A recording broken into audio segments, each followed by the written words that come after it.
Max Kellerman. Yep. Is Durant a lock top 5 player? No. In the NBA? No. In fact, I put him 5, and he's fighting for that 5th spot. What? I want Iguodala. That's right. And I know what that sounds like. And it's not fair to Steph because so much defensive attention is paid to him. And I'm not saying Steph's not a better shooter. He's a way better shooter. Iguodala's got ice water in his veins. Andre Iguodala. High leverage moment. Iguodala up for the layup. Oh, blocked by James. Fate of the universe on the line.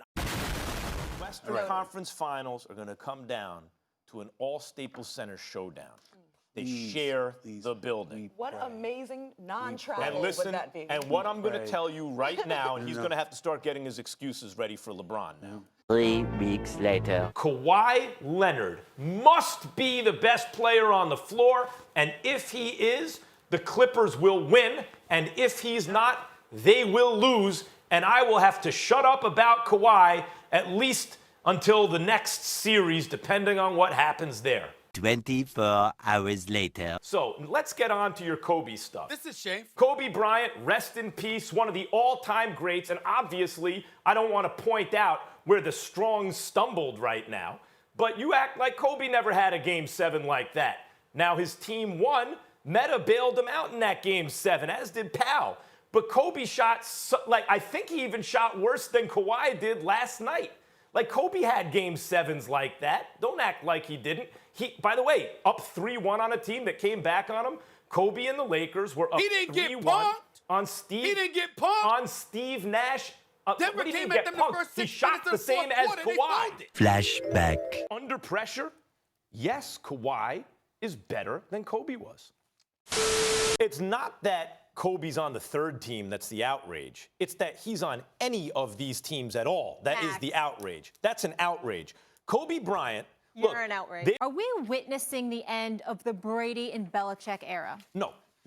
We saw that last year in the Super Bowl. That was the end of the era. He took it right up to the limit, but this was the year. It couldn't happen. And sure enough, a good argument could be made, and I would make it. He's not a top 10 quarterback right now.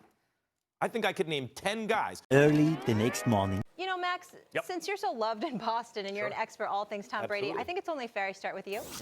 Is Tom Brady the greatest player in NFL history? Are you seriously asking, is he the greatest player in NFL history? And by the way, Robert Kraft said by far. The answer is yes. Yes, he is. To start with you here, because I know how much you love Tom Brady. The cliff, the ravine, I don't know what it is, but I'm sure you're happy today. What did this performance say about Tom? Well, it's a ravine. It looked like a cliff. And then when I got a little closer, oh, it's a ravine. It's just a decline.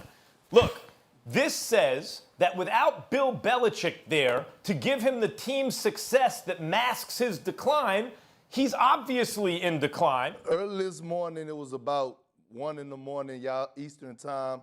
I tweeted out at Max because I knew he was asleep. I wanted him to wake up and see my tweet, and I know he saw it. I need a public apology to Carmelo Anthony from Max Kellerman before we go on with this show. I need a public apology because he said that my man Melo was washed. He said that he was washed. I need a public apology. He's been in, kind of steady, slow decline. Stephen A. is very disappointed that he didn't come up bigger in these last playoffs when given the opportunity. Not that that offense seemed to have much of a plan or be cohesive or have an idea. But I would expect at some point Carmelo would have had a good game. And I'm not going to say it's some character issue or anything like that. I've long thought Carmelo's a clutch player. I just don't think he has it anymore. That's it. Okay, I am man enough to issue a public apology when it is deserved. But this is not that time, Perk. I don't owe anyone an apology. Are these Browns, these new-look Browns, all sexy on paper, Super Bowl contenders? Yes, they are. I didn't pick them to win the Super Bowl. I'm not saying they're going to win the Super Bowl. I'm not saying they're the Patriots or the Chiefs or maybe even Baltimore or someone like that. But are they contenders means this. Can they make the playoffs? Do you think there's a good chance? I do. Okay. And do you think if they make the playoffs, can they go on a run? And I think the answer is yes. Several months later. I know you've been high on the Browns in the past. Do you think the Browns will make the playoffs this year? I don't. I think it's a close call, but I put it under 50-50. And I think the odds makers opened them at like 45% chance, probability. I think that's about right.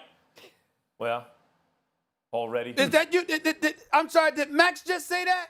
Dan Orlovsky, Laura? Yeah. It was that Max Kellerman. I just want to make sure my ears. Is that the same Max Kellerman that picked them to be Super Bowl contenders last year?